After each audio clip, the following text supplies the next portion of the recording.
de prisión, de acuerdo al tipo de delito cometido. Y otra cosa es la medida de aseguramiento. Como dije, la medida de aseguramiento es una medida cautelar, una medida preventiva, una medida que se impone en el transcurso del proceso. Y no siempre es necesario imponerla. Ya vamos a ver en qué casos se puede imponer y en qué casos no.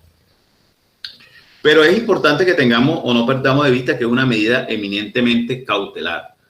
Y claramente tenemos que decir que dentro de este tipo de medidas, ¿ya?, se puede entrar a analizar cuándo es necesario imponer o no esa medida.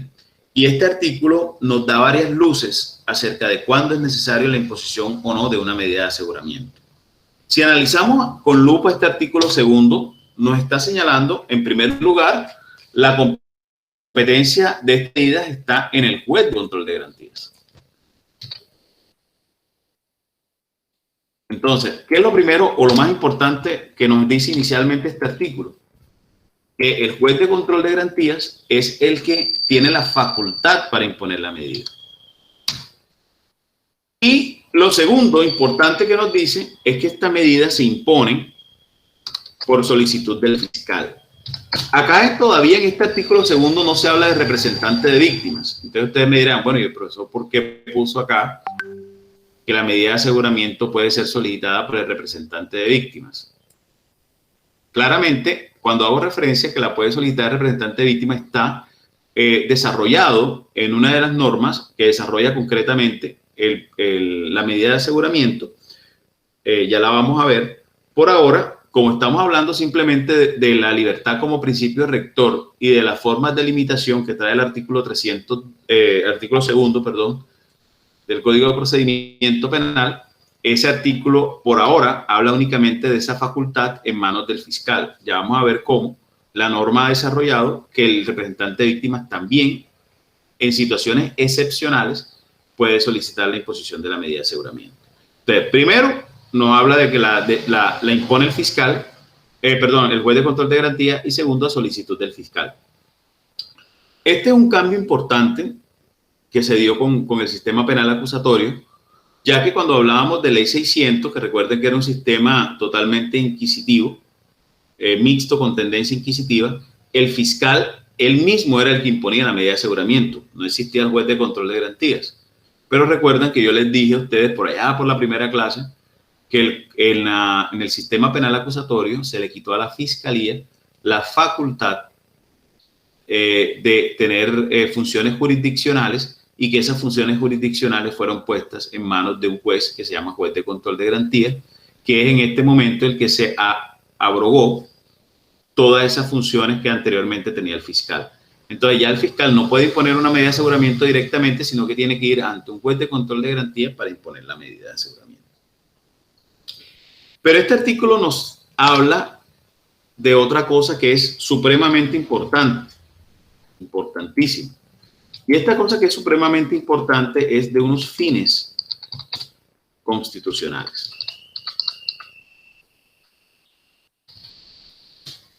Es decir, ni el fiscal puede pedir la medida de aseguramiento, ni un juez de control de garantía pudiera imponer una medida de aseguramiento cuando no se cumplan unos fines constitucionales para la imposición de la medida. Es decir, la medida tiene que tener una finalidad, pero la finalidad no es arbitraria. El juez de control de garantía no puede analizar de forma arbitraria la finalidad de la medida o no, ni el fiscal puede de manera arbitraria pedir una medida sin tener en cuenta unos fines que la misma norma nos está señalando. ¿Cuáles son esos fines que la norma nos está señalando? La norma concretamente nos habla de tres fines. Uno, cuando la libertad del imputado, la privación de la libertad del imputado resulta necesaria para garantizar la comparecencia al proceso. Es lo que se conoce como el riesgo de fuga. Profe, ¿puede bajar es lo que se conoce? ¿Ah? ¿Puedo? No, era para que bajara el documento. Ok. Que es la que se conoce como el riesgo de fuga. Es decir, cuando sea necesaria la privación de la libertad del procesado para garantizar la comparecencia de esta persona al proceso, es decir, que la persona comparezca a la actuación penal que se le está siguiendo. Entonces, es evitar que la persona se fugue, se vaya, salga del país, para evitar el riesgo de fuga. La segunda, cuando sea necesaria la protección a la comunidad, que es lo que se conoce como peligro a la comunidad. Comunidad o la víctima.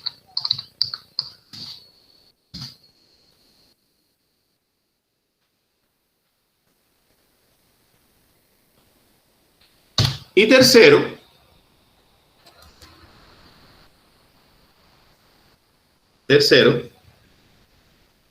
cuando sea necesario la protección de la prueba, que es lo que se conoce como obstrucción a la justicia.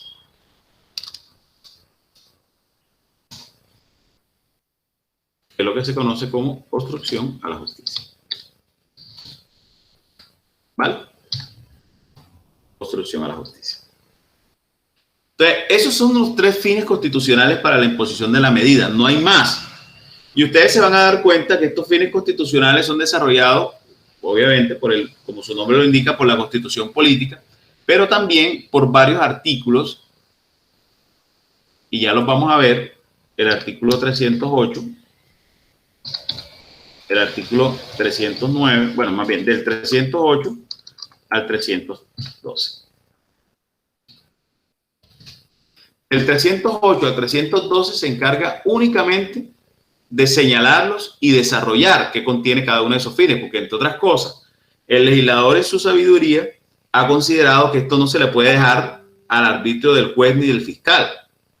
Como estamos hablando de que la privación de la libertad es excepcional, y repito, miren que el artículo segundo, que es un principio rector del Código Penal, habla de la libertad, y uno dirá, pero ¿cómo es posible que el derecho penal, cuya naturaleza necesariamente es privar a las personas de la libertad, se esté hablando o se esté diciendo que el objetivo, o uno de los objetivos centrales, y el segundo que viene después de la dignidad, sea la libertad? Y mire que el artículo habla, toda persona tiene derecho a que se le respete su libertad.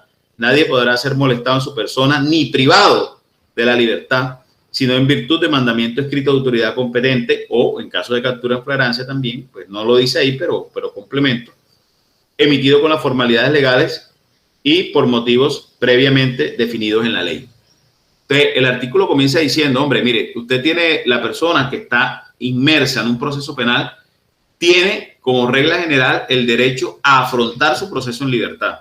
Pero ojo, habrá algunos casos, y por eso viene el inciso segundo, en donde sea necesario que un juez de control de garantía, a solicitud del fiscal, le imponga una medida de aseguramiento cuando se cumpla uno de los siguientes fines constitucionales: riesgo de fuga, peligro a la víctima o a la comunidad, o una obstrucción a la justicia. Pero la norma no se queda ahí solamente. Dice algo que a mi juicio es importantísimo y que muchos abogados pasamos por alto y no lo analizamos. Y por eso yo soy tan incisivo en esto, porque yo quiero que ustedes sean abogados analíticos. La norma dice lo siguiente. Dice, o habla más bien de la razonabilidad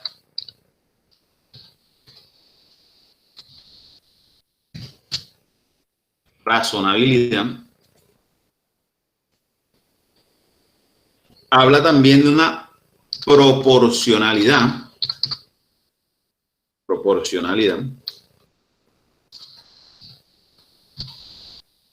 y, aunque no lo dice este artículo segundo, más adelante lo vamos a ver, se habla también de una necesidad. Bueno, este artículo sí lo dice, pero no lo dice, digamos, de manera directa, quedé como si fuera, como si lo hubiese escrito James Rodríguez, proporcionalidad, necesidad y razonabilidad. La norma esta sí lo dice, pero lo dice de pronto tácitamente, perdón, no lo dice taxativamente, sino tácitamente, cuando dice acá arriba, el juez de control de garantía, previa solicitud de la Fiscalía General de la Nación, ordenará la restricción de la libertad cuando resulte necesaria. Entonces, mire que sí está hablando de una necesariedad para imponer una medida de aseguramiento. Estos tres filtros que aparecen acá, razonabilidad, proporcionalidad y necesidad, también están desarrollados más adelante en el artículo 308, pero miren que ya desde el artículo 2, que es un principio rector, se está dando la pincelada para decir que un juez, para imponer una medida de aseguramiento, debe analizar no solamente los fines constitucionales, sino la razonabilidad, proporcionalidad y necesidad de la medida. Y yo le agregaría uno, que no lo dice este artículo, definitivamente sí no lo dice, pero que sí lo vamos a encontrar más adelante, que es la urgencia de la medida. ¿Por qué estoy siendo tan incisivo en hablar de estos cuatro elementos? Razonabilidad, proporcionalidad, necesidad y urgencia. ¿Por qué soy tan necio? Porque se van a dar cuenta ustedes cuando litiguen que muchos fiscales y muchos jueces no analizan, ellos analizan los fines constitucionales y que los elementos materiales probatorios, evidencia física, información legalmente obtenida permitan inferir una responsabilidad, y ven los fines constitucionales, y cuando se dan esos dos elementos parece que fuera automática la imposición de la medida de aseguramiento. Pero ustedes, como abogados, tienen un arma poderosísima cuando analizan la razonabilidad, proporcionalidad, necesidad y urgencia de la medida. Estos son prácticamente unos criterios subjetivos que deben entrarse a ponderar por parte del juez, y que si el juez no los pondera, el abogado tiene que hacérselo ver. Su señoría, usted no ha ponderado, en este caso, te dan todos los elementos para la imposición de la medida, pero ojo, analicemos si esa medida, si es razonable. En este caso es posible que no lo sea. Entonces hay que entrar a argumentarle al juez sobre la razonabilidad de la medida. La proporción, su señoría, usted le está poniendo a mi defendido por robarse un caldo Maggi, le está imponiendo una medida privativa de la libertad en establecimiento carcelario. Vamos a analizar si es proporcional esa medida al daño que la persona le hizo, si es proporcional una privación de la libertad de esa naturaleza. La necesidad, su señoría, analicemos si efectivamente para este caso particular es necesario o no la imposición de una medida de aseguramiento con base en tales criterios, y tú le haces una argumentación. Lo mismo que la urgencia. Su señoría, mi defendido realizó esos hechos en el año 2016, estamos en el 2021, han pasado ya 5 años desde la realización del hecho. Durante todo este tiempo mi defendido no ha realizado ningún otro acto que violente el ordenamiento jurídico. Por lo tanto, analicemos si realmente es urgente imponerle una medida de aseguramiento para asegurar estos fines que socialmente están siendo protegidos por el legislador. Es más, tú le puedes decir, su señoría, yo estoy de acuerdo que aquí hay un peligro para la comunidad. Mi cliente, de acuerdo a la acción que cometió, pudo haber representado un peligro para la comunidad, pero esa acción fue hace más de 5 años y durante todo este tiempo no fue urgente ponerle la medida. ¿Por qué va a ser urgente ahora? Entonces, fíjense que son situaciones que están a la mano de los abogados y muchas veces no la vemos.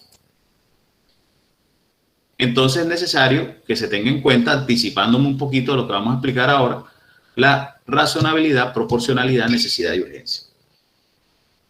Entonces, siguiendo con el análisis de ese artículo segundo, aquí este artículo no solamente te dice o te habla de la imposición.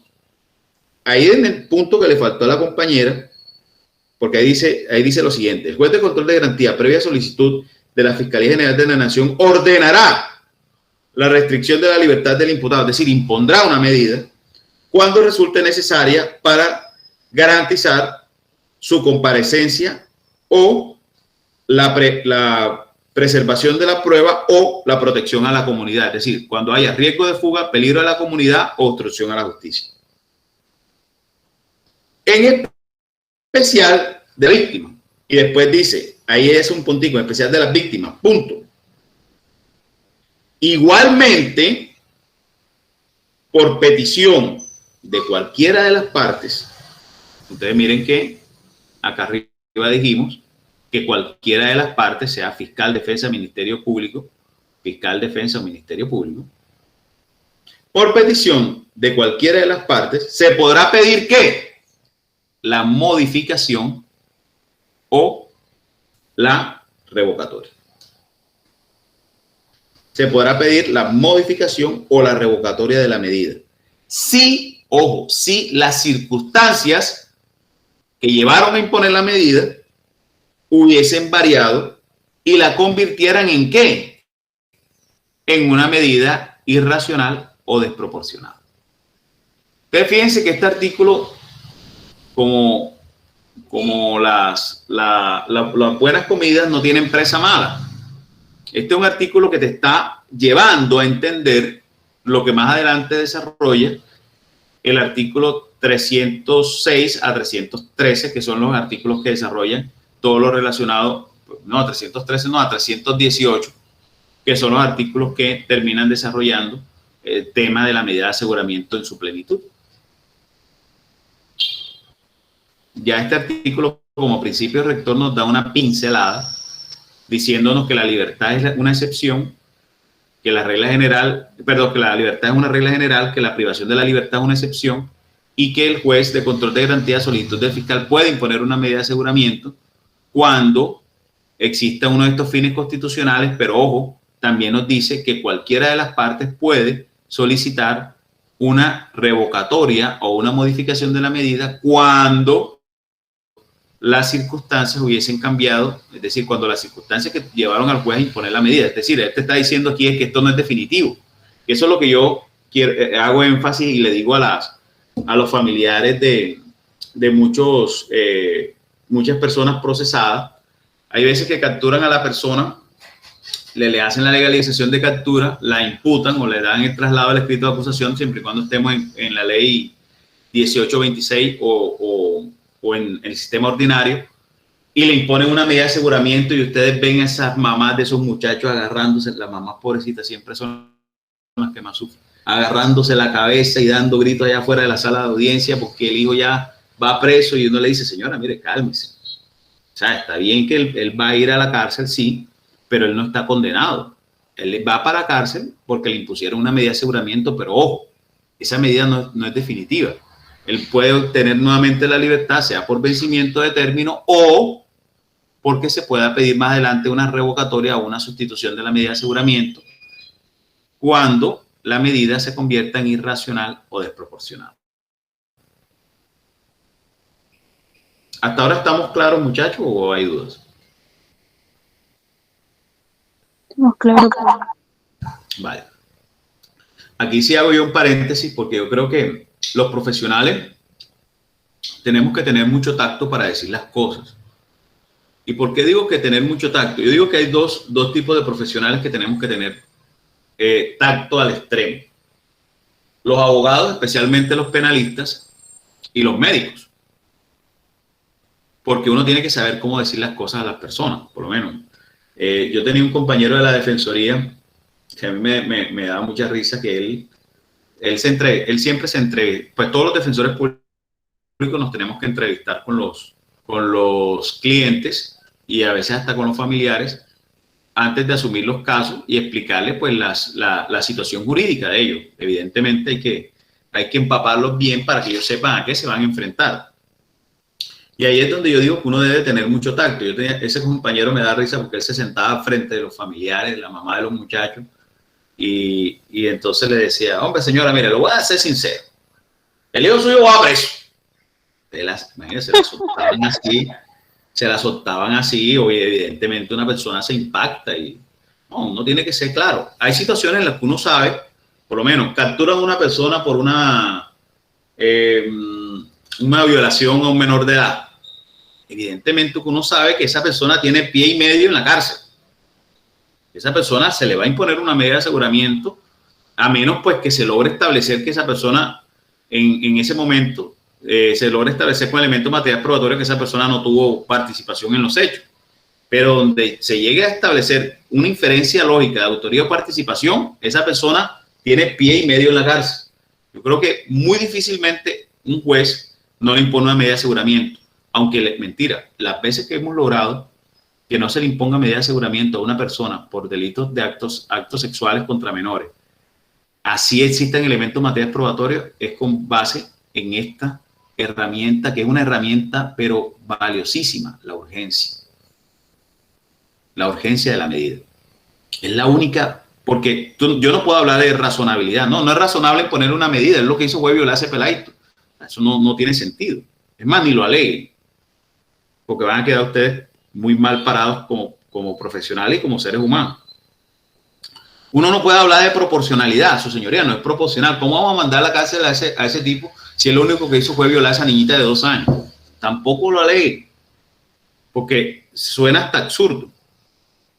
La necesidad, claro que sería necesario mandar a la cárcel, o será que una persona que anda por ahí violando niños no es necesario ponerle una medida. Claro que es necesario. Por aquí ni se metan tampoco. Ni se metan porque quedan mal. Es más, a uno mismo como abogado, cuando no había la pandemia, pues yo vivía ahí metido en el Palacio de Justicia y a veces tenía una audiencia o se demoraba una audiencia que tenía yo, entonces me metía a las salas de audiencia, a escuchar audiencias, porque uno en la vida, como decía mi papá, se está muriendo y está aprendiendo, uno siempre aprende algo nuevo. Entonces yo me metía a las salas de audiencia de pronto a mirar qué podía aprender de mis colegas y a veces aprendía, pero, o más bien, me daba cuenta de cosas que uno decía, bueno, esto no lo puedo alegar yo.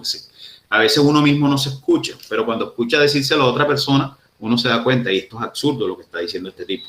Entonces, por eso les digo, yo he escuchado muchas veces en audiencia abogados en casos de delitos sexuales contra menores o en casos de delitos contra la vida e integridad personal contra menores. ¿Y por qué hablo contra menores? Porque son los que generan más impacto.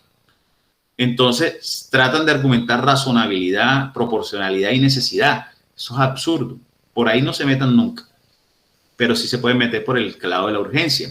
Yo muchas veces logré que no le impusieran medida de aseguramiento a personas sindicadas de delitos sexuales contra menores, alegando la ausencia de este elemento de la urgencia. Yo recuerdo que hubo un caso que yo manejé en una ocasión en donde había un muchacho que estaba siendo sindicado de haber tenido relaciones sexuales con una niña menor de 14 años, pero obviamente estaba dentro del delito de acto sexual con menor, de acceso carnal con menor de 14, que recuerden que ese delito tiene como característica principal que no hay uso de violencia, es decir, él no ejerció ninguna violencia, la relación sexual fue consentida, pero como la menor tenía menos de 14 años, el legislador protege ese bien jurídico y entiende o asume que una persona menor de 14 años no puede prestar su consentimiento para una relación sexual.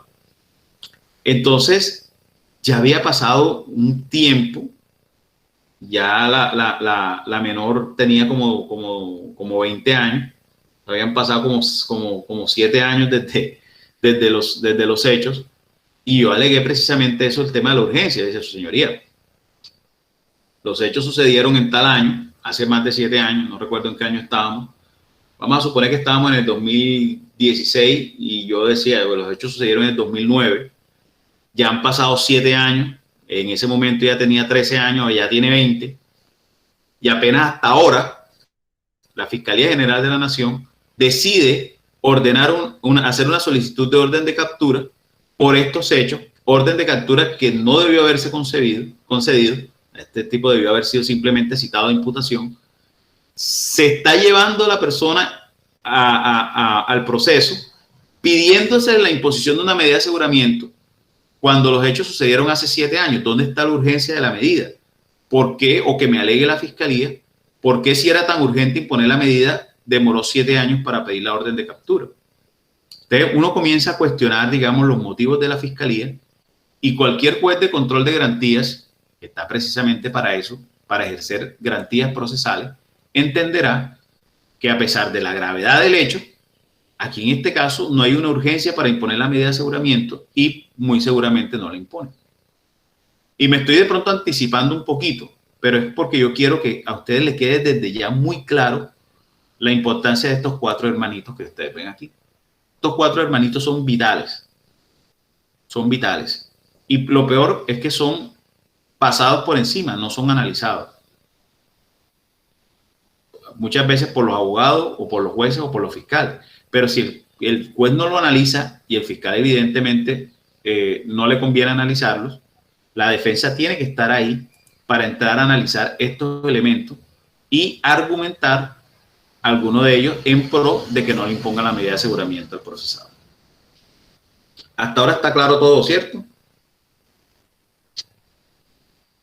¿Sí o no? Sí, profesor. Bueno, entonces ahora sí entremos en materia. Es decir, hasta ahora estábamos haciendo una introducción. ¿Y por qué fue tan larga la introducción de casi una hora?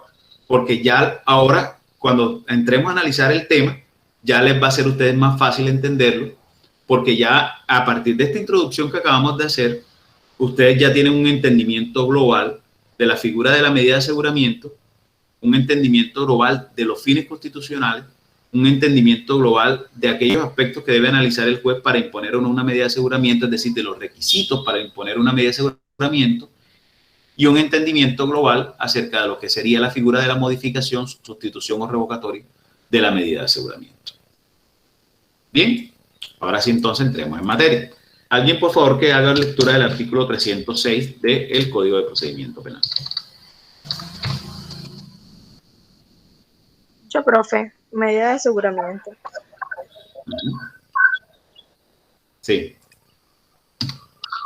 El fiscal solicitará al juez de control de garantías imponer medida de aseguramiento, indicando la persona, el delito, los elementos de conocimientos necesarios para sustentar la medida y su urgencia, los cuales se evaluarán en audiencia, permitiendo a la defensa la controversia pertinente. Escuchados los argumentos del fiscal, el Ministerio Público, la víctima o su apoderado y la defensa, el juez emitirá su decisión. La presencia del defensor constituye requisito de validez de la respectiva audiencia. La víctima o su apoderado podrá solicitar al juez de control de garantía la imposición de la medida de aseguramiento en los eventos en que ésta no sea solicitada por el fiscal. Bien. Ya. Artículo 306. Este artículo habla sobre la solicitud de imposición de medida de aseguramiento.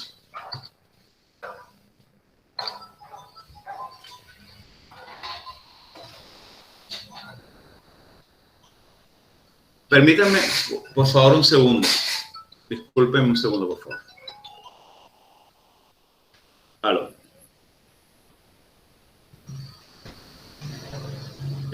Blazer, no, mira, hablas con el esposo de Luisa.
Aló, ¿ya están ahí nuevamente?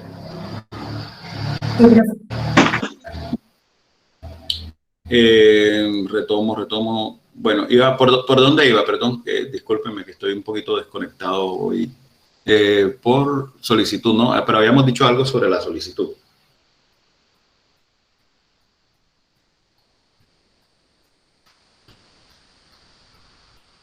Bueno, listo. Habíamos manifestado entonces que el artículo 306 desarrolla pues todo lo que es la parte de la solicitud de la medida de aseguramiento. Y si ustedes hacen una lectura global de este artículo, se van a dar cuenta que desarrolla gran parte de lo que hemos venido conversando hasta ahora. Primero, habla de que el fiscal es la persona encargada de solicitarle al juez de control de garantía la imposición de la medida de aseguramiento. Y aquí desarrolla, digamos, esta primera parte del artículo 306, del artículo segundo, perdón, que ya había desarrollado el tema de la medida de aseguramiento y había dicho que era el fiscal el que le solicitaba la medida al juez de control de garantías. ¿Sí? Ese mismo artículo es el que al final va a decir que el representante de víctimas también tiene competencia para solicitar al juez de control de garantías la solicitud de imposición de medida de aseguramiento. Y lo vemos acá en la parte final. Vayamos directamente al punto. Dice, la víctima o su apoderado podrá solicitar al juez de control de garantías la imposición de la medida de aseguramiento. Pero ojo, la norma hace una análisis que me parece curioso y dice, en los eventos en que ésta no sea solicitada, permítame un segundo, es que yo estoy en este momento, pues tengo a mi esposa hospitalizada, entonces estoy teniendo el celular de ella y la están como llamando de la oficina.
están llamando bastante de la oficina y todo, entonces yo he estado con el celular de ella, porque ella no, donde está no puede tener ningún tipo de aparato electrónico, y yo estoy entonces atendiendo el celular de ella, y son llamadas que no, yo acostumbro, pues ustedes saben que soy muy respetuoso con mi horario de clase, y acostumbro a no contestar cuando estoy en clase, a menos que sea algo muy urgente como ahora, que son situaciones que hay pues que informar que ella está en ese estado, porque de la oficina la están requiriendo para cosas, y es importante siempre contestar esas llamadas. Entonces yo les agradezco pues a ustedes su comprensión.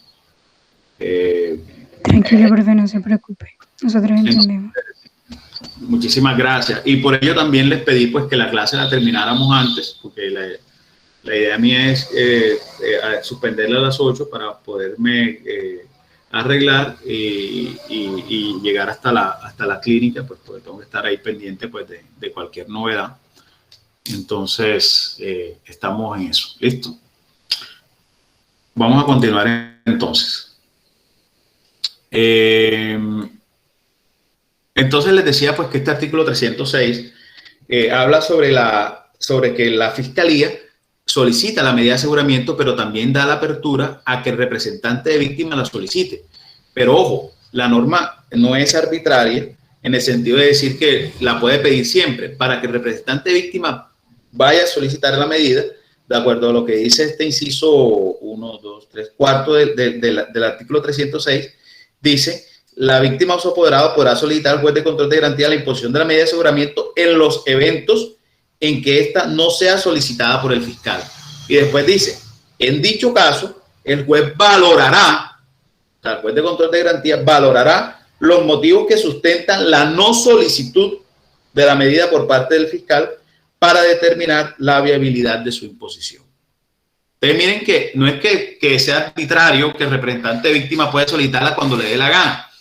Si el fiscal no solicita la imposición de la medida de aseguramiento, el representante de víctima podrá solicitar la imposición de la medida, y en ese caso el juez debe analizar los fundamentos que tuvo el fiscal para retirar la imposición de la medida. O sea, que el juez puede negarle al representante de víctima la solicitud hecha de imposición de la medida con fundamento en que no argumentó o que fue satisfactorio más bien la solicitud o la retiro de la solicitud por parte del fiscal. Vamos a suponer que el fiscal dice: hombre, su señoría, yo no voy a pedir medida de aseguramiento en este caso porque a juicio de la fiscalía no se dan ninguno de estos 3 fines constitucionales.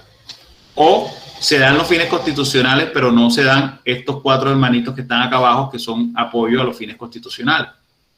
Entonces, el juez debe analizar eso, porque pues, si efectivamente no se da ninguno de los fines constitucionales, el juez, así la víctima haga como quiera, el juez no va a darle viabilidad a la solicitud de imposición de medida de aseguramiento hecha por parte del fiscal, porque estos son unos fines que desarrolla la Constitución, una norma rectora y el artículo específico. ¿Vale? ¿Estamos claros hasta acá, no? Muchachos, ¿estamos claros? Sí, profe. Sí, señora. Me iba a preguntar algo, ¿no? No, ok. Bien, después dice la norma: escuchados los argumentos del fiscal, el Ministerio Público, la víctima y su apoderado, el juez emitirá su decisión. Pero dice algo importante: la presencia del defensor constituye requisito de validez para la respectiva audiencia. ¿Qué quiere decir esto? Que sin presencia del defensor no se puede realizar la audiencia. So pena de que si el defensor no estaba presente en la audiencia de solicitud de medida de aseguramiento, se puede pedir una ¿qué? Una nulidad del proceso. Vamos a suponer que ya estamos por allá en etapa de audiencia preparatoria y nos damos cuenta de que la audiencia de medida de aseguramiento no se hizo sin presencia del defensor. Podemos pedir una nulidad, porque esa es una violación a el derecho de defensa.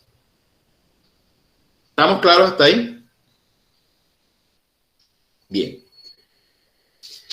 Entonces, entendido el artículo 306, vamos al artículo 307, que ya lo habíamos visto en su parte inicial, que habla de los tipos de medidas. inicialmente habla de los tipos de medidas. Ya habíamos visto que existen dos tipos de medidas, que sería la medida privativa de la libertad y las medidas no privativas de la libertad. Ya vimos que entre las medidas privativas de la libertad está reclusión en establecimiento carcelario o reclusión en lugar de residencia, y las no privativas de la libertad vimos que eran 9 de variaditas, ahí de todo tipo de medidas que son no privativas de la libertad. Y les decía que el parágrafo del artículo 317 lo vamos a analizar, pero cuando estemos dando lo relacionado con la modificación o sustitución de la medida. Entonces, en este punto lo vamos a analizar con el parágrafo del artículo 307, lo vamos a analizar en ese momento. Por ahora, vamos a dejarlo ahí en stand-by, y cuando vayamos a dar la modificación, volvemos a ese artículo 307. ¿Vale? Vamos a un artículo importantísimo, que es el artículo 308. El artículo 308 del Código de Procedimiento Penal habla de los requisitos de la medida.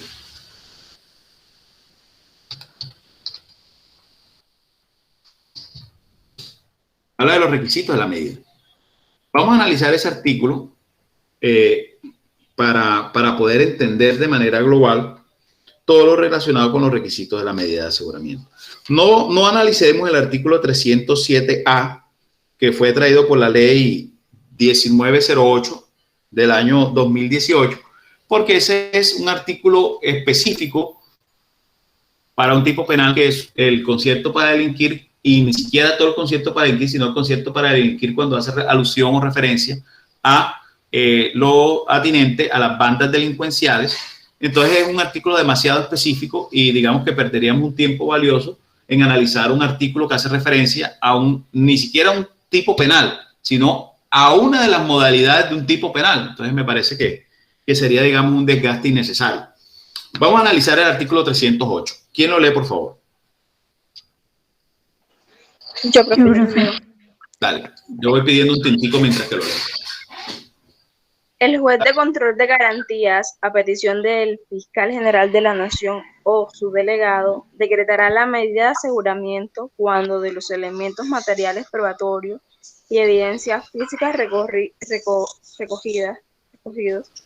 y asegurados de la información obtenida legalmente, se puede inferir razonablemente que el imputado puede ser autor o partícipe de la conducta delictiva que se investiga, siempre y cuando se cumpla con los siguientes requisitos. Primero, que la medida de aseguramiento se muestre como necesaria para evitar que el imputado obstruya el debido ejercicio de la justicia. Segundo, que el imputado constituye un peligro para la seguridad de la sociedad o de la víctima. Tercero, que resulte probable que el imputado no comparezca al proceso o que no cumpla la sentencia. Bien, ahí, bien. Vamos hasta ahí, por ahora vamos por ahí. Después termina de leer el artículo, vamos a explicarlo por parte, porque es que este es un artículo que es demasiado importante y hay que analizarlo por pedacitos, para que no nos vayamos a confundir, ¿vale? Y además porque hasta ese momento, hasta ahí, vamos a correlacionarlo enseguida con el artículo 309, 310, 311 y 312, que hablan específicamente o desarrollan específicamente los fines constitucionales. Entonces, para ese artículo analizamos la primera parte, luego analizamos los fines constitucionales, lo correlacionamos con los otros 3 artículos y después leemos la última parte, que se relaciona con mis 3 hermanitos, mis 4 hermanitos: razonabilidad, proporcionalidad, necesidad y urgencia. ¿Vale? Entonces, ¿qué dice el artículo 308? El artículo 308 dice que el juez de control de garantía, y reitera que el juez de control de garantía es el que decide la imposición de la medida de aseguramiento, reitera que es a petición del fiscal, decretará, es decir, va a imponer la medida de aseguramiento cuando de los elementos materiales probatorios, evidencia física o información legalmente obtenida, y hago la pregunta del millón que siempre hago, pero es para yo tener la tranquilidad de que se ha entendido todo lo que yo he dicho siempre. ¿Por qué hablo de elementos materiales probatorios, evidencia física e información legalmente obtenida y no estoy hablando de pruebas? ¿Por qué? ¿Quién está por ahí? Gabriela, que escuché la voz por ahí hace un momento. ¿Por qué, amiga Gabriela? ¿Por qué hablo de elementos materiales probatorios, evidencia física e información legalmente obtenida y no hablo de pruebas?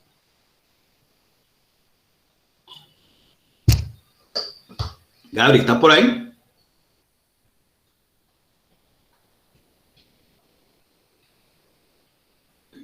Sí se me está escuchando. Sí, profesor, sí se está escuchando. Bueno, Gabriela está pensando. Entonces vamos a preguntarle a Paula. ¿Por qué hablo de elementos materiales probatorios, evidencia física e información legalmente obtenida y no hablo de pruebas? Eso lo dije yo cuando hablé de las audiencias de conocimiento.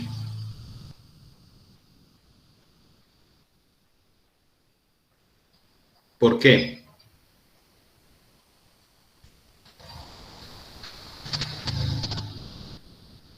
¿Quién me dice? A ver, ¿quién me dice? ¿Ah? Que si sería tan amable de repetir la pregunta, estaba escuchando. Mira que el artículo 308 dice que el juez de control de garantías, a petición de la Fiscalía, impondrá una medida de aseguramiento cuando de los elementos materiales probatorios, evidencia física, información legalmente obtenida, y ahí hago una pausa. ¿Por qué estamos hablando aquí de elementos materiales probatorios, evidencia física, información legalmente obtenida y no de pruebas? ¿Por qué?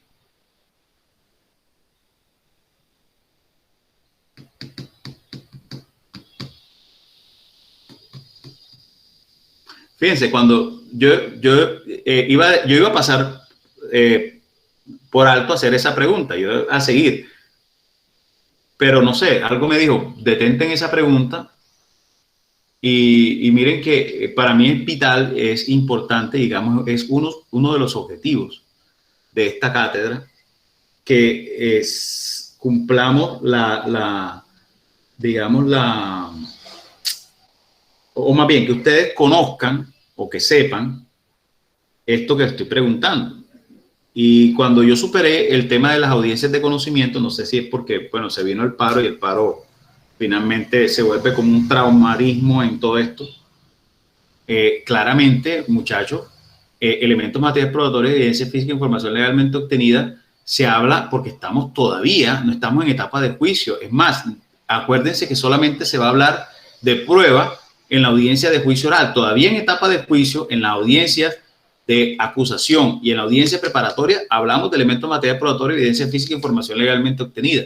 Acuérdense que en los elementos materiales probatorios, evidencia física, información legalmente obtenida se gradúan como prueba en la audiencia de juicio cuando se logra practicar en presencia del juez de conocimiento, en presencia de la contraparte y que haya la posibilidad de la contradicción. Eso lo hemos venido diciendo y de hecho dijimos que era una de las diferencias que existía entre el sistema penal acusatorio y el sistema mixto con tendencia inquisitiva que tenía la ley 600. Recuerdo que en esa oportunidad decía que en la ley 600 había un principio de permanencia de la prueba y que era prueba todo lo que se aportaba al proceso desde el mismo momento que ingresaba. En cambio, en la ley 906 hay un principio de inmediación de la prueba que indica que solamente es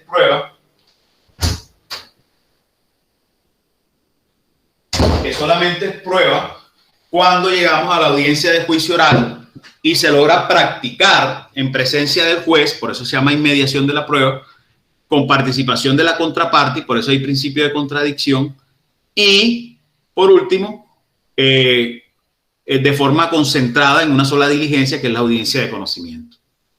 Entonces, ojo por favor con esa pregunta, porque de hecho, para procedimiento penal 2, nosotros vamos a referirnos única y exclusivamente a la prueba penal.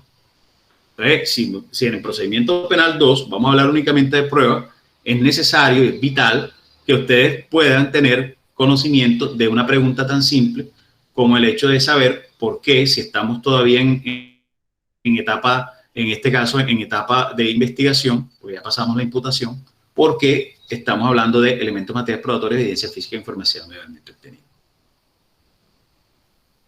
Hay otro punto importante que yo quería más bien aclarar, no voy a preguntar, no voy a aclarar, que evidentemente, miren que la norma está hablando en este punto que dice, elementos materiales probatorios, evidencia física, información legalmente recogido y asegurado que se puede inferir que el imputado, lo que quiere decir que para poder imponer una medida de aseguramiento necesariamente ya la persona tiene que estar imputada dentro del proceso. Es decir, que ya debimos haber realizado la audiencia de imputación. Para la ley 1826, que es la ley que trae el sistema penal abreviado, recuerden que en el sistema penal abreviado quitan lo que es la imputación. Yo ahora en los días de paro, yo les envío a ustedes unas diapositivas de la ley 1826. Sería bueno que las vayan mirando, aunque la expectativa que yo tengo es lograr terminar, digamos, el programa antes para tomarnos por lo menos una clase y hablar de la ley 1826, que es un sistema penal, es el mismo procedimiento este que estamos viendo, pero lo abreviaron, quitaron unas audiencias, entre esas la audiencia de imputación, y ahora se pasa directamente a un traslado del escrito de acusación. Entonces, los efectos del traslado del escrito de acusación de la ley 1826 es los mismos efectos de la audiencia de imputación. Entonces, para imponer una medida de aseguramiento, si estamos en la ley 1826, se requiere que la persona se le haya dado ya el traslado del escrito de acusación, es decir, la persona se le haya entregado el escrito de acusación. Y para la ley, el sistema ordinario de la ley 906, se requiere que la persona esté imputada. Entonces, requisito que el imputado, o que la persona esté imputada, o que por lo menos se le haya dado un traslado al escrito de acusación. Y en cuanto a elementos de materia probatoria, evidencia física, información legalmente obtenida, estamos hablando de esto porque todavía no hemos, o sea, la audiencia de juicio oral no se ha dado. Acuérdense que se habla de prueba es en la audiencia de juicio oral. ¿Quedó claro eso? ¿Sí o no? Seguro. ¿Seguro? ¿Seguro? Pero cuando pregunto seguro, me díganme sí, profe, o no. Dijimos sí para que siga hablando y no. Sí, profesor. Díganme algo. Bien, eso espero. Espero que realmente esté claro esto que dije, porque repito, muchachos, si esto que acabo de decir tan simple no lo tienen claro, el próximo semestre, cuando estemos dando el procedimiento penal 2 y estemos haciendo referencia a la prueba, esto se les va a volver, como dice un amigo mío, un arroz con mango. Se les va a complicar muchísimo, porque esto es lo básico o lo más básico que deben ustedes entender para saber o conocer la prueba en derecho penal. Ojo, en derecho penal, en los elementos material probatorio, evidencia física, información legalmente obtenida, y voy a utilizar la misma analogía que hice cuando les expliqué esto, son como si fueran estudiantes de prueba. Es como ustedes son estudiantes de derecho, ustedes todavía no son abogados, cuando se gradúen, se convierten a partir de ese momento en abogados. ¿Cuándo se gradúan los elementos material probatorio, evidencia física e información legalmente obtenida? ¿Cuándo se gradúan como prueba? En la audiencia de juicio oral. Esos son unos pichones de prueba. ¿Vale? No todo elemento material probatorio, no toda evidencia física o no toda información legalmente obtenida va a llegar a ser prueba. Puede llegar a ser prueba. Tiene vocación de convertirse en prueba, así como ustedes tienen vocación de convertirse en abogados, pero tal vez, no sé, puede suceder que algunos de ustedes no terminen no convirtiendo. De pronto algunos de ustedes el otro semestre dicen, hombre, esto no es lo mío, yo me voy a dedicar a la veterinaria, lo que sea. O de pronto terminan perdiendo muchos semestres algunos y ya deciden retirarse de la carrera. O sea, no todo elemento material probatorio, evidencia física, información legalmente obtenida, se va a graduar como prueba. Esos son unos estudiantes de prueba. ¿Vale? ¿Está clara la analogía? Sí, profe. Bueno, listo. No voy a neciar más con eso. Seguimos. Entonces miren qué dice la norma. Cuando los elementos materiales probatorios, evidencia física o información legalmente obtenida se pueda, ¿qué? Inferir. Ojo, estamos en un nivel de inferencia. ¿Cuándo estamos en un nivel de inferencia? Cuando podemos entrar a deducir algo. Es decir, aquí todavía no hemos probado que la persona fue autor o partícipe de la conducta, pero sí podemos inferir que la persona pudo haber sido autor o partícipe de la conducta. Podemos concluir, podemos deducir. Es como si ahora mismo, vamos a suponer la típica novela, ustedes no se han dado cuenta que siempre en las novelas o en las películas llega el tipo, el bueno de la película llega donde está el herido de muerte, la persona, y lo primero que hace es correr donde está la persona, se ensucia las manos de sangre y por último está el cuchillo al lado y coge el cuchillo y deja las huellas en el cuchillo. Ustedes no se han dado cuenta que siempre pasa eso en las novelas, bueno, o en las películas. Uno dice, hey, pero dejó la evidencia, claro. Entonces, ustedes que están viendo la película, están viendo la novela, saben que él no fue el que mató, pero llega a una escena una persona y ve al tipo sentado arrodillado al cadáver con las manos llenas de sangre y las huellas dactilares en el arma. ¿Qué sucede ahí? Infiere, deduce, concluye que esa persona pudo haber sido el que la mató. Entonces, por eso estamos frente a una inferencia. La inferencia no da certeza, pero digamos que es un principio de certeza. ¿Vale? ¿Estamos claros hasta acá? Bien. Entonces, se puede inferir, pero no es cualquier tipo de inferencia. Se puede inferir de forma razonable. Ojo, cuando yo hablo de forma razonable, estoy hablando de que es una inferencia que tiene que tener unos principios lógicos. Unos principios lógicos. Entonces, desde ese punto de vista, la razonabilidad hace alusión a que los elementos que ustedes están teniendo, y volvemos a cuando hablábamos de los silogismos jurídicos, los elementos que sostienen ese silogismo jurídico nos permite llevar a una conclusión que a la luz de la razón sea coherente. ¿Sí? Por ejemplo, si ustedes, vamos a suponer, se encuentra un cadáver de una mujer que fue presuntamente violada antes de ser asesinada. Presuntamente fue violada antes de ser asesinada. Medicina legal realiza un frotis vaginal y encuentra en el saco vaginal de la víctima semen.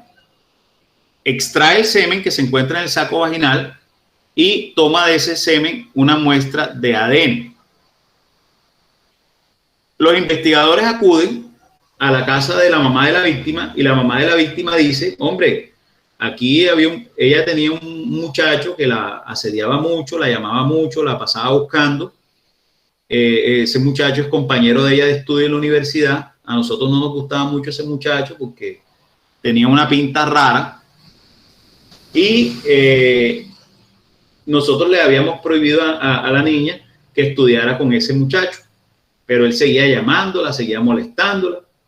¿Y cómo se llama ese muchacho, señora? No, él es el señor Juan Pérez.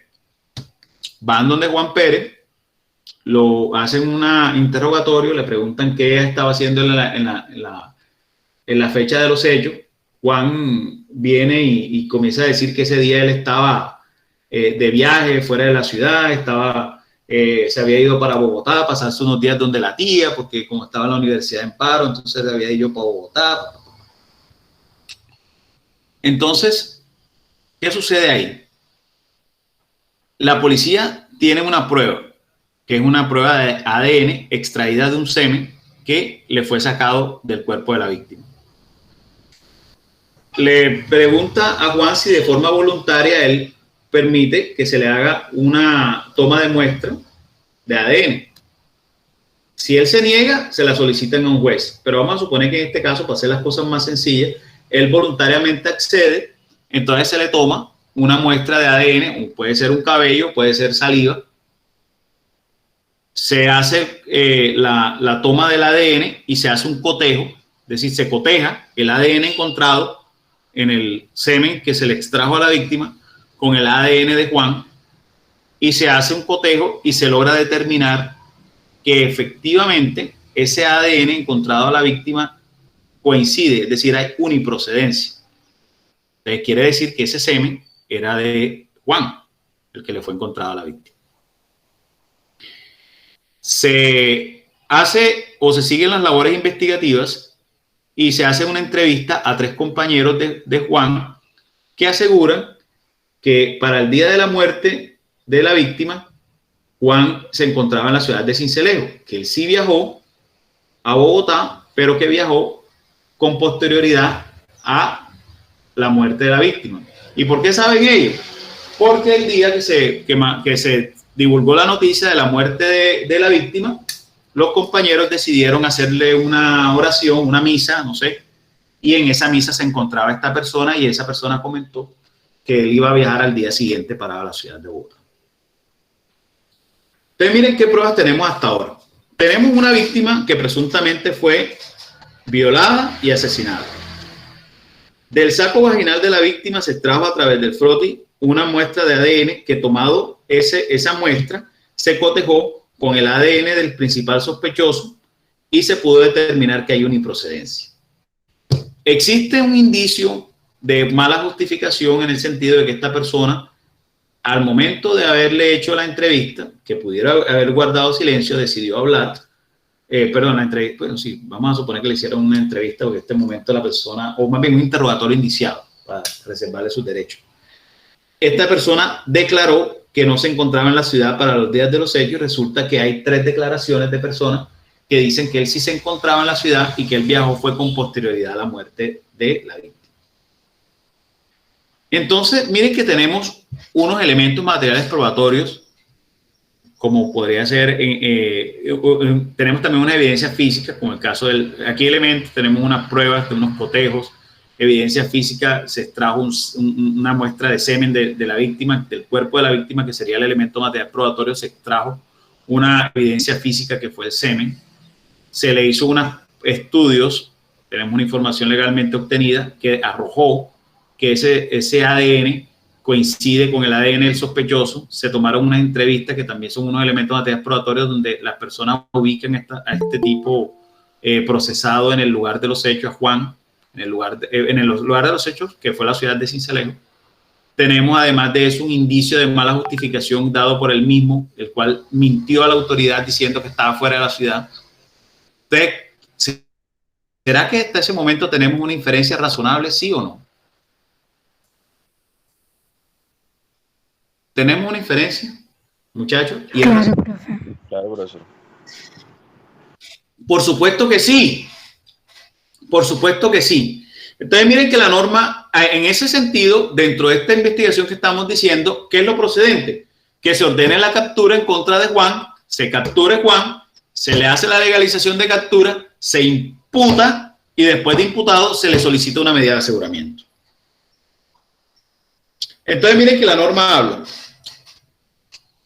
de que de los elementos materiales probatorios, evidencia física, información legalmente obtenida y asegurados, se pueda inferir razonablemente que el imputado pudo haber sido ¿qué?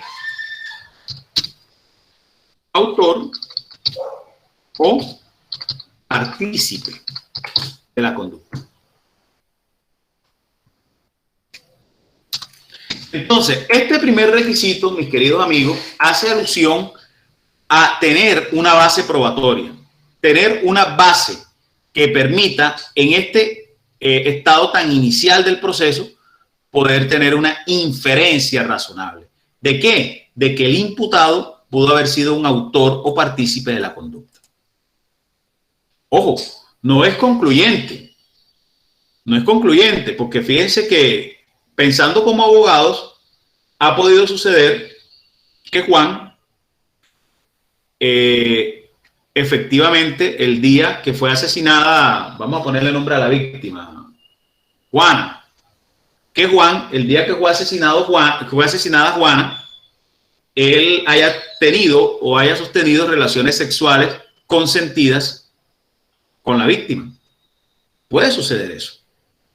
Vamos a suponer que Juan, cuando visitaba a esta niña a su casa, no era en son de estudio, sino porque ellos tenían una relación, que la relación estaba oculta, porque los papás de ella no aceptaban a Juan, y entonces Juan manejaba un bajo perfil, que lo que la mamá llamaba asedio, por parte de Juan no era asedio, sino que era novio, y que él ya la llamaba porque era su novia, y la mamá, como no gustaba del muchacho, decía, él la estaba asediando, la llamaba, la molestaba, y que de pronto él mintió a la autoridad para poder mantener en secreto su relación sentimental con ella. Entonces, por eso digo, yo estaba fuera de la ciudad, pero tratando de ocultar que ese día efectivamente se vio con la víctima, por miedo a que de pronto los papás de ella tener alguna represalia con él porque ellos ya la habían prohibido tener una relación sentimental con ella y mucho más una relación sexual.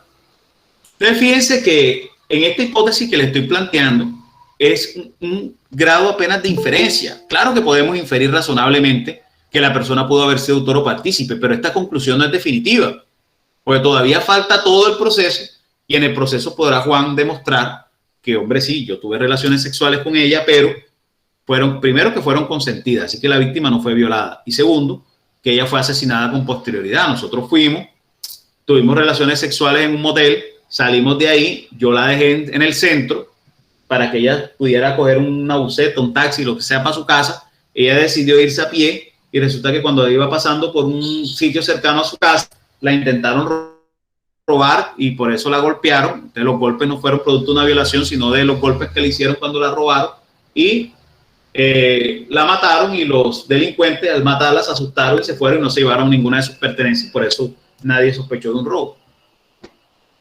¿Será esa no una defensa también razonable? Claro que la es. Entonces, el trabajo del abogado es que mientras la fiscalía hace una inferencia razonable de autoría o participación, el trabajo del abogado es generar una duda razonable que pueda descartar esos elementos de prueba. Entonces, digamos que aquí entra lo bonito o lo chévere del derecho penal, porque miren que el derecho penal ustedes tienen que pensar siempre como abogado.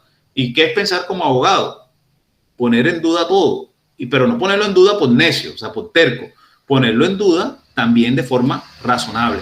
Mire que tanto la inferencia es razonable como la duda debe ser razonable.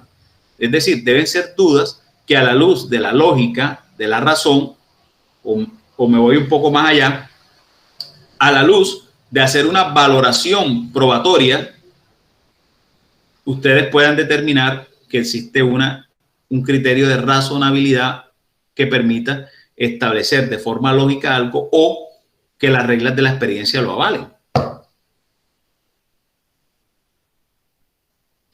Bien, entonces, superado este primer requisito, vamos ahora sí a los fines constitucionales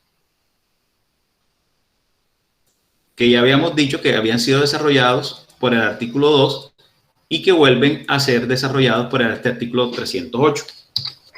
Miren que dice la norma, siempre y cuando se cumpla alguno de estos requisitos. Primero, que la medida de aseguramiento se muestre como necesaria para evitar que el imputado obstruya la justicia. Vamos a colocarlo en orden. Esta obstrucción a la justicia va de primerito acá.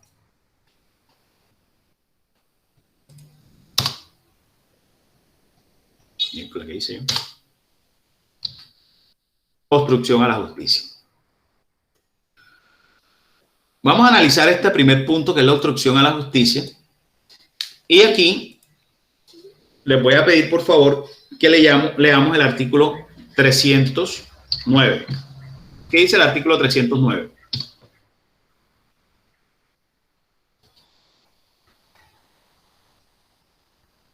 Hola, ¿están ahí? ¿Se cortó la llamada? Yo lo leo, profe. Ya. Se entenderá que la imposición de la medida de aseguramiento es indispensable para evitar la obstrucción de la justicia cuando existan motivos graves y fundados que permitan inferir que el imputado podrá destruir, modificar, dirigir, impedir, ocultar o falsificar elementos de prueba, o se considere que inducirá a coimputados, testigos, peritos o terceros para que informen falsamente o se comporten de manera desleal o reticente, o cuando impida o dificulte la realización de las diligencias o la labor de los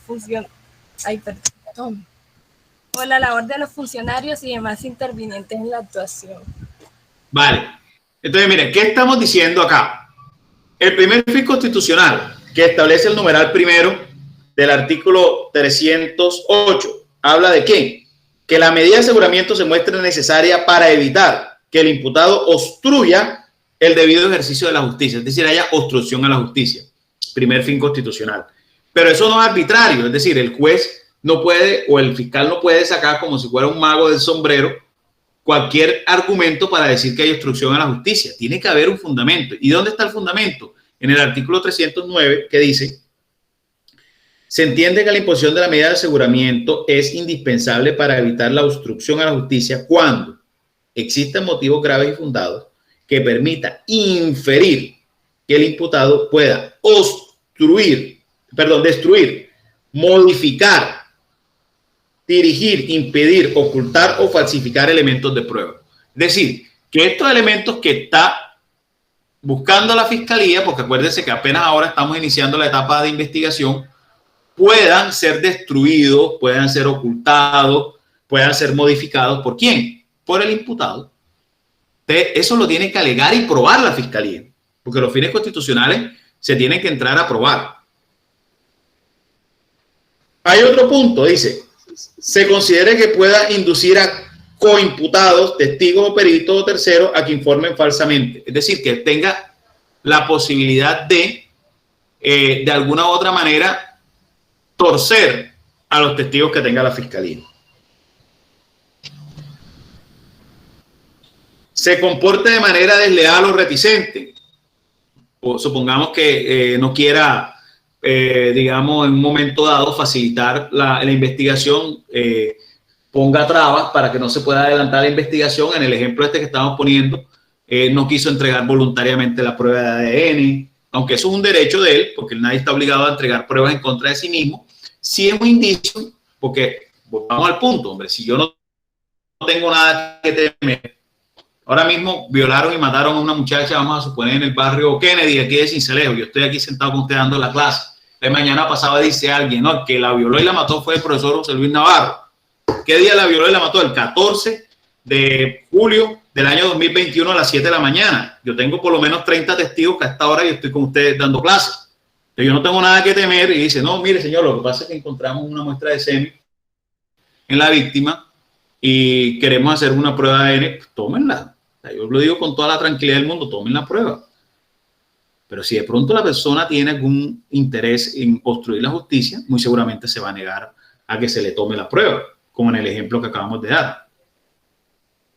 El tipo quería ocultar que tuvo relaciones sexuales con la víctima antes de que la mataran, por lo tanto se negó, o simplemente la mató y no quería dar la prueba porque sabía que la prueba de ADN iba a salir uniprocedente. O cuando la persona, dice la norma, impida o dificulte la realización de diligencias o labores de funcionarios y demás intervinientes en la actuación.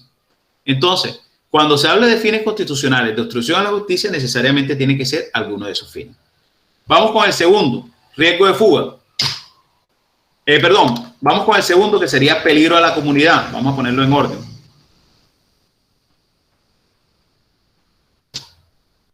Peligro a la comunidad. ¿Qué dice?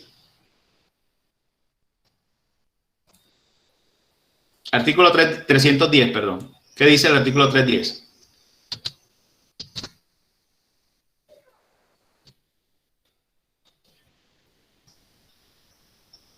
¿Alguien, por favor, que lea el artículo 310?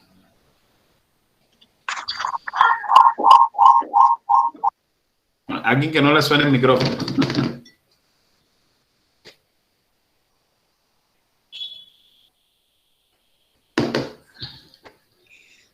Para estimar si la libertad del imputado representa un peligro futuro para la seguridad de la comunidad, además de la gravedad y modalidad de una además de la gravedad y modalidad de la conducta punible y la pena imponible, el juez deberá valorar las siguientes circunstancias. 1. La continuación de la actividad delictiva o su probable vinculación con organizaciones criminales. 2. El número de delitos que se le imputa y la naturaleza de los mismos. 3. El hecho de estar disfrutando un mecanismo sustitutivo de la pena privativa de la libertad por delito doloso o preterintencional. Sí. 4. La existencia de sentencias condenatorias vigentes por delito doloso o preterintencional. 5. Cuando se utilice armas de fuego o armas blancas. 6. cuando el punible sea por abuso sexual con menor de 14 años. 7. Cuando haga parte o pertenezca a un grupo de delincuencia organizada. Bueno,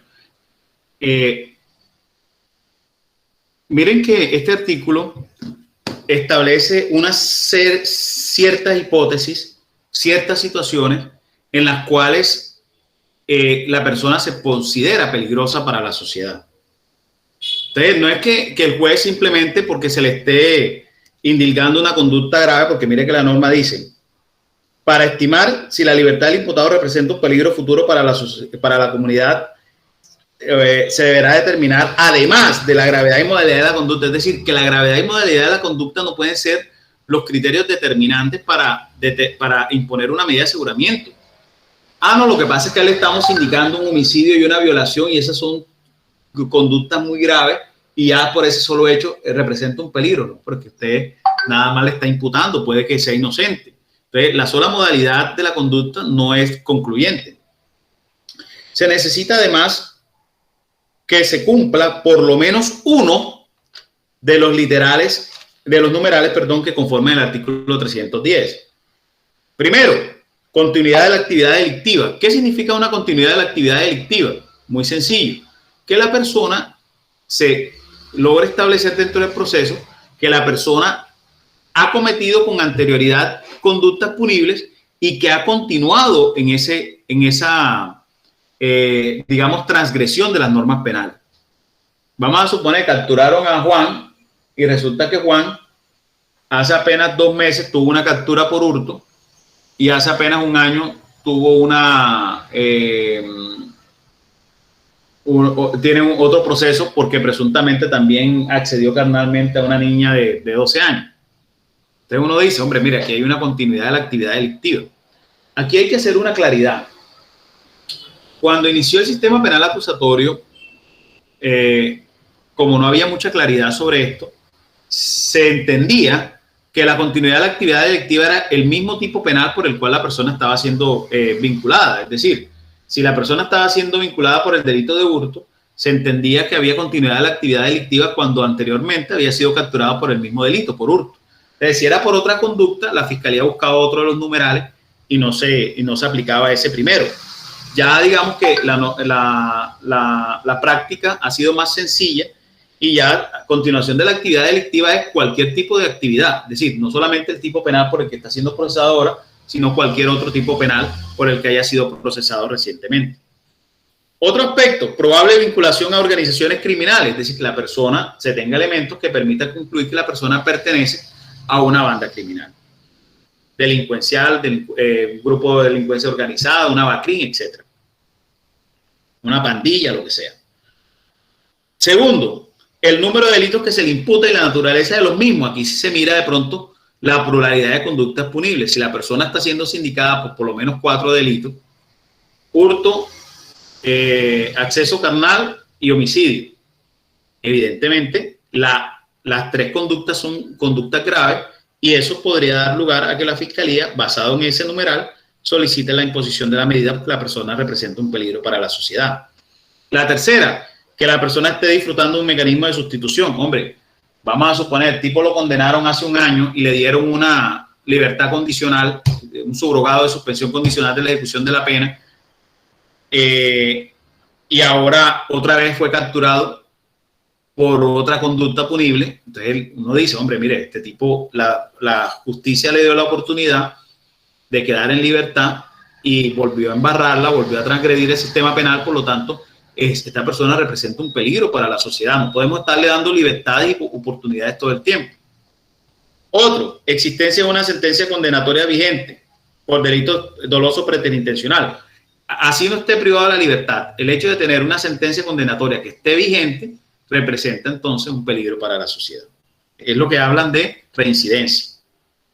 Cuando la persona utiliza arma de fuego o arma blanca, la sola utilización de arma de fuego o arma blanca constituye una conducta punible. Pero ojo, aquí quiero hacerle una claridad.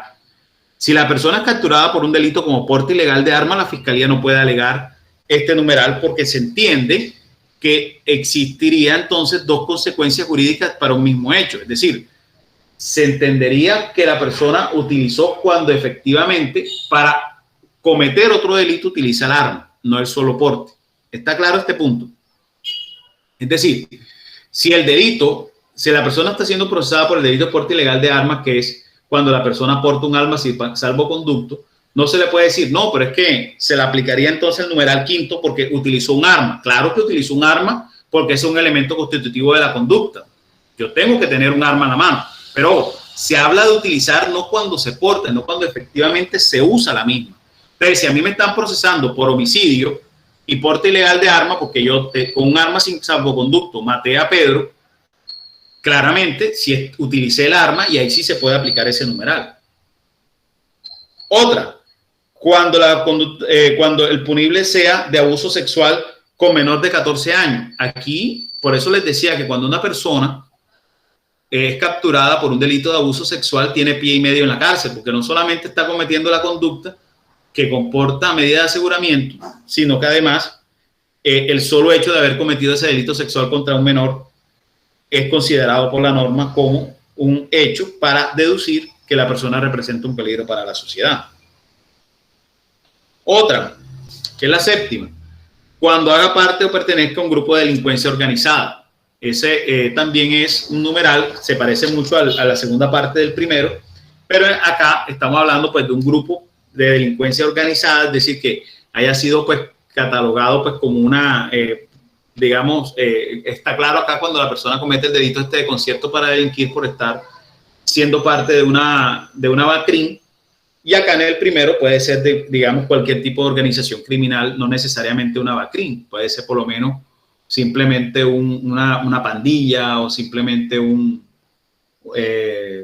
no sé, un grupo de personas que se reúnan para cometer conductas punibles, así no sea una BACRIM. Pero digamos que muy bien ha podido quedar ese numeral séptimo subsumido en la segunda parte del numeral primero, pero como en Colombia es un país de hiperlegislación, ¿está claro los numerales del artículo 310, sí o no? ¿O hay dudas? ¿Está claro, muchachos? Sí, profe. Bien, pero como la norma aquí no habla únicamente de peligro para la comunidad, sino también para la víctima, lo referente al peligro de la víctima, artículo 311. ¿Quién lo lee, por favor?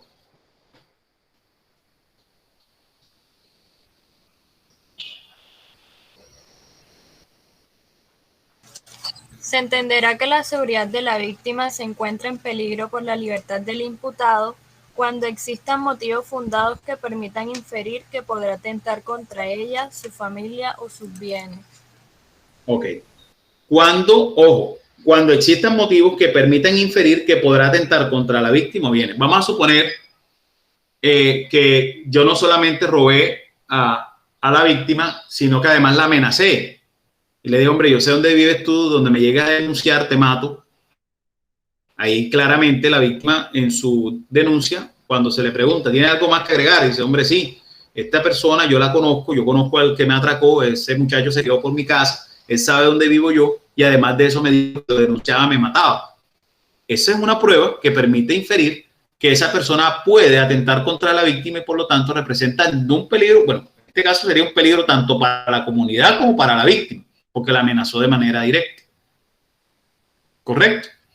Entonces, fíjense que no solamente se analiza el artículo 310, sino que hay otros casos que se entran directamente cuando el peligro no es de pronto para la sociedad, pero sí para la víctima. Vamos a suponer un delito de violencia intrafamiliar. El marido llegó, le pega a la víctima de manera reiterada, entonces la fiscalía atribuye o dice que es necesario en este caso ponerle una medida de aseguramiento porque de quedar esta persona en libertad, muy seguramente va a volver a atentar contra la víctima y va a volverle nuevamente a golpear. Entonces la fiscalía alega eso y el juez dice, hombre, sí, este es un señor que está demostrado que es muy violento, ha demostrado que en muchas ocasiones ha golpeado a su pareja sentimental, por lo tanto en este caso es necesario poner una medida de aseguramiento en establecimiento carcelario para evitar que esta persona de quedar en libertad vuelva nuevamente a golpear a la víctima. ¿Por qué no se le coloca en lugar de residencia? Porque es como durmiendo con el enemigo, ¿no? ¿Cómo le van a meter a la víctima nuevamente a este señor en la casa si precisamente en la casa es que la agrede? Entonces, digamos que eso hace parte de un momento sobre razonabilidad, ¿vale? Siguiendo entonces con el análisis que estamos haciendo, vamos al último fin constitucional y ahí suspendemos y seguimos la próxima clase, que sería el último fin de riesgo de fuga. Y para esto les voy a pedir, por favor, que leamos el artículo 300. ¿Quién lo lee, por favor?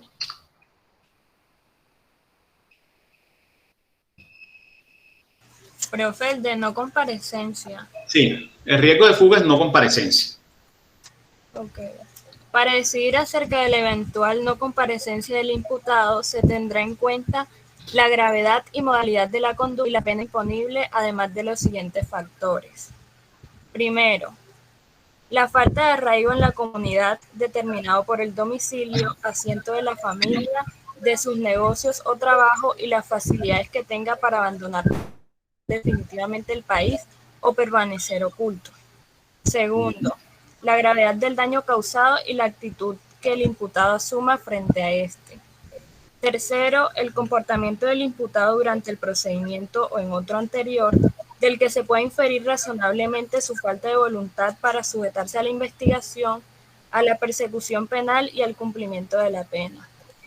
Vamos a suponer, muchachos, que la fiscalía captura este señor Santrich, que supuestamente mataron recientemente en Venezuela. Vamos a suponer que le abrieron otro proceso de investigación a Santrich. No, Santrich no está muerto, vamos a suponer. Entonces, lo capturan, lo llevan al proceso. Claramente, la fiscalía puede determinar en ese proceso que esta persona hay un riesgo de fuga o de no comparecencia si no se le impone la medida, porque esta persona en un proceso anterior, cuando se vio que ya la justicia iba a procesarlo, se voló. Entonces, fíjense, no se voló en este proceso, se voló en el anterior. Pero entonces, como la norma dice que el comportamiento del imputado durante este procedimiento o en otro anterior permite inferir la falta de voluntad de sujetarse a una investigación, acá el juez muy seguramente, analizando ese antecedente, va en posición de medida en vez. Claro que sí, ¿cómo no le vamos a imponer una medida? Este tipo pone un pie en la calle y se vuelve a perder. Entonces, en ese sentido, el riesgo de fuga o de no comparecencia al proceso es un indicio para determinar la necesidad de imponer una medida de seguridad. La falta de arraigo de la comunidad. Por lo menos, yo les digo a ustedes, ¿qué es un arraigo? Por lo menos, yo tengo arraigo en la ciudad de Sincelejo. Claro que lo tengo. ¿Por qué lo tengo? Aquí en Sincelejo vivo. Tengo aquí mi casa, mi familia. Yo mi trabajo acá, trabajo con la universidad, trabajo con la defensoría en la ciudad de Sincelejo. Entonces, en un momento dado, se puede determinar que yo tengo un arraigo acá en la ciudad. Mis hijos estudian en Sincelejo. Vamos a suponer que se den todas esas circunstancias. Eso haría que sea muy difícil que yo mañana o pasado diga, yo me voy a vivir a Europa, o me voy a vivir a Venezuela, me voy a vivir a Ecuador, me voy a fugar del país. Una decisión de esa naturaleza conllevaría a tener que tener muchísimas cosas pendientes. Mi familia, mi trabajo, mis bienes. ¿Sí? Entonces no es fácil que yo mañana o pasado diga, me voy de Sincelejo. Pero vamos a suponer uno de estos muchachos venezolanos vinieron de Venezuela a probar suerte a Sincelejo y resulta que acá en Sincelejo no le estaba yendo bien y cometió un delito. Esas son personas que claramente no tienen arraigo. Es decir, es una persona que mañana o pasado puede decir, me voy para Ecuador o me voy para Panamá o me voy para Perú. Puede hacerlo. ¿Y por qué puede hacerlo? Porque no tiene arraigo en la ciudad. O sea, es decir, a esa persona le da lo mismo. Está viviendo en Sincelejo, está viviendo en Barranquilla, está viviendo en otro país. Le da lo mismo. En cambio, yo, de pronto, una decisión de esa, en mi caso particular, sería una decisión mucho más compleja. Entonces, la ausencia del arraigo necesariamente constituye una posibilidad de que la persona no comparezca al proceso. Por eso habla de la falta de arraigo en la comunidad determinado ¿por qué? Por el domicilio, asiento familiar, negocios, trabajo y la facilidad que tenga o no para abandonar el país. Yo me acuerdo que en una audiencia que tuve en una ocasión, la fiscalía dijo, solicito la medida por peligro de no comparecencia al proceso, por ausencia de arraigo. Yo estaba defendiendo en ese momento a un señor que era comerciante o que es comerciante acá en Sincelejo.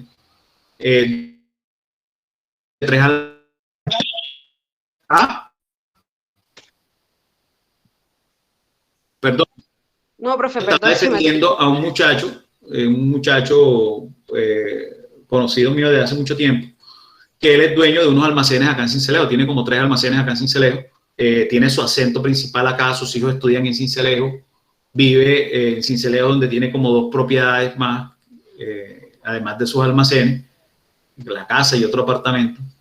Entonces, la fiscalía decía no. Cuando la fiscalía me dijo en la audiencia, yo estaba anotando pues la solicitud de la fiscalía para luego hacer la defensa, y dice la fiscalía, fin constitucional, peligro de no comparecencia. Yo dije, o sea, yo me quedé como que, no comparecencia, ¿por qué? Cuando de pronto viene y dice la fiscalía, no, lo que pasa es que aquí tenemos una certificación de la gobernación que dice que él tiene pasaporte vigente y una certificación de la embajada de Estados Unidos que él dice que él tiene visa americana, entonces en cualquier momento él puede tomar la decisión de irse del país a vivir a Estados Unidos. Yo me acuerdo que yo me reí y yo le alegaba al güey, yo le decía, su señoría, el hecho de que la persona tenga la facilidad para viajar fuera del país, no necesariamente eso indica que tenga la facilidad de abandonar definitivamente el país.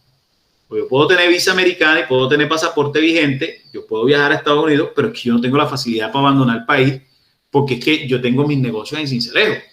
Entonces uno dice, este señor, ¿cómo va a tomar la decisión de la noche a la mañana de abandonar el país si sus hijos estudian en Sincelejo, tiene bienes en Sincelejo, tiene 3 negocios en Sincelejo? Entonces, claramente, esto no es algo sacado de los cabellos, donde la persona, no, que este tipo tiene plata para comprar un tiquete para irse para Venezuela, entonces puede abandonar el país. No. No es eso lo que indica la norma. La norma indica es que la persona no tenga ningún tipo de arraigo. Y que me parece bastante curioso, el segundo, dice, la gravedad del desdeño causado y la actitud del imputado asuma frente a este. De pronto la actitud que el imputado asuma puede ser un indicativo de que de pronto no tiene temeridad por la justicia.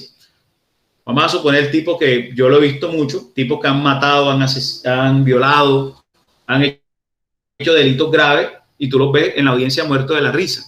Esa es una actitud que determina que esa persona no tiene ningún tipo de temeridad por el sistema punitivo y por lo tanto podría ser indicativo que esta persona pueda que se fugue si lo dejan en libertad. Pero el tema de decir la gravedad del daño causado es relativo, porque es que finalmente todos los delitos que aparecen en el código tienen una cierta gravedad. Entonces, si la persona es procesada por homicidio, ese solo hecho no puede ser. O sea, la fiscalía muchas veces ha alegado en audiencia, no, lo que pasa es que esta persona está siendo procesada por homicidio y el homicidio es un delito grave, donde esta persona puede tener una pena de 40 años, por lo tanto, si se deja en libertad, esta persona obviamente va a aprovechar esa libertad para fugarse. Eso no puede ser concluyente. Entonces, fíjense que aquí no es que sea, aquí hay que determinar probatoriamente algo que nos permite inferir ese fin constitucional, pero no puede ser una simple especulación. ¿Ya? Yo me acuerdo hace mucho tiempo, tuve un caso de una muchacha que me decía, una fiscal joven que decía que el tipo puede salir del país. Y yo le decía, pero ¿cómo va a salir del país si estamos en Sincelejo? O sea, Sincelejo no es una ciudad fronteriza. Entonces ella decía que una persona puede tener la facilidad de irse incluso a pie para otro país. Yo digo, sí, a pie para Venezuela. O sea, se va de aquí caminando para Cúcuta y de Cúcuta pasa a Venezuela. O se va caminando para La Guajira y en Paraguachón se pasa para Venezuela. O sea, entonces en esto uno tiene que ser muy serio en la manera como argumenta. Bien, ¿qué quedamos pendientes? Quedamos pendientes de terminar de analizar el artículo 308, que tiene una parte final que es importante que la analicemos. Y quedamos pendientes de analizar el artículo 313, que establece la procedencia de la detención preventiva y esto determina lo que se conoce como los requisitos objetivos para la imposición de una medida de aseguramiento. Entonces vamos a dejar esto aquí pendiente y a guardar. Yo voy a guardar este documento. Voy a guardarlo para que entonces, para la próxima semana, lo podamos retomar así como está. Como quien dice, no borramos el tablero y lo dejamos ahí pendiente y dentro de 8 días retomamos este punto. ¿Vale? Retomamos ahí, esto queda aquí pendiente. Vamos a poner aquí pendiente. Para que no se nos olvide por dónde quedamos. Listo, muchachos. ¿Hay alguna duda de lo que hemos dado hoy?